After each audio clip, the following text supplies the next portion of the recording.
What is going on, guys? Today I'm going to show you guys how to put braided line on a bait cast reel. Stay tuned, hope you enjoy it. Alright guys, so first thing you're going to need is some tape. You can do electrical tape or you can just do the Scotch tape. That's what I use. Your line, in this case I'm using 150 yards of 30-pound braid. This is Beyond Braid 8X, pretty good line. Nice little color to match my reel. And then of course you need your baitcaster. I'm using this Shimano SLX DC 150XG. So that's what we're going to be spooling it onto today. And lastly, your bucket of water. And you'll see why that comes in handy here in a few. So let's get into it. Alright guys, so first you're going to take your braid, set that aside for now. We're going to go in through the front of the baitcaster right here. We're going to go in through that guide right there. There we go. Pull that through. If you look on these reels, the Shimano ones have, there we go. See that little hole right there? We're gonna stick it in there. That way we can wrap it around the spool. So let's go ahead and do that. Go ahead and get that in there. Now this is gonna be a little bit of a controversial thing, but I'm not going to tie this on the line. What I'm going to do is stick the line in this hole. I'm going to engage the reel. Slowly engage the reel. Let's pull that tight a little bit. There we go. Taking my two fingers right here to hold the line. Now I'm going to go ahead and get my tape.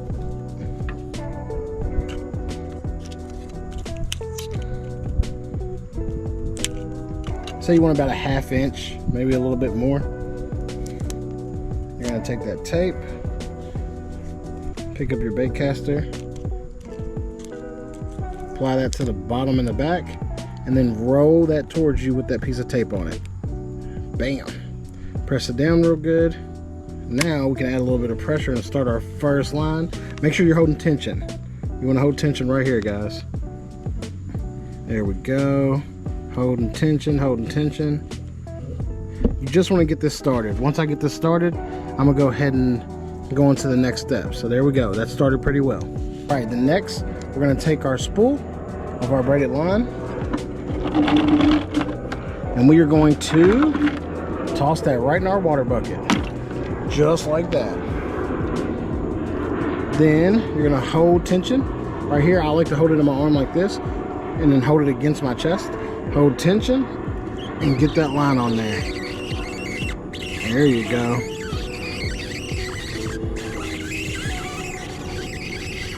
And you just want to slowly do this. You don't want to do this too fast.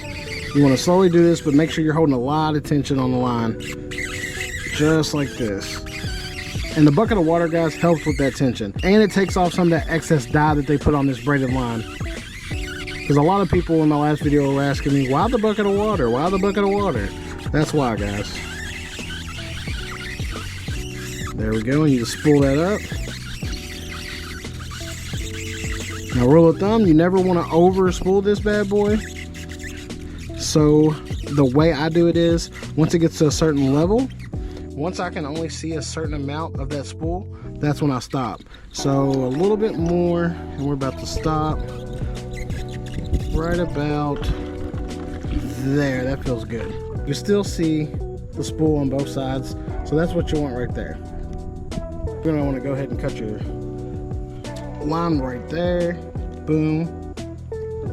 Just like that. After you cut your line, that's what you want it to look like. So, and that's pretty much it. Like, there's not a lot to it, guys. You want to make sure you pull some drag. If you see the braid start to dig into it, then you need to redo it. If you see your braid digging into the other braid, then that's going to cause you issues when you get out on the water. So make sure you watch that really, really good. All right, and there you go, guys. That's it. That's all. That simple. Again, like I said, all you got to do is make sure you put the tape on. That tape is what's going to save it from pulling off that spool or overlapping on itself. That's something that I've always done since I started using baitcasters. The first time I used a baitcaster without tape, I got spooled by a big old pike, and ever since then I make sure that I stick to putting tape on there. So that's the video, guys. I just wanted to show you this quick tutorial. I hope you guys like it and enjoy and find it informative. A lot of people have asked me for this and requested this video, so I figured that I would do a close-up, detailed video so you guys can copy that method. There's nothing really to it. The only thing you want to make sure is that you're holding tension on the line. That's the most important part. Holding tension, have your tape on, and you're good to go. I hope you guys enjoyed this video, and I will see you in the next one. Peace.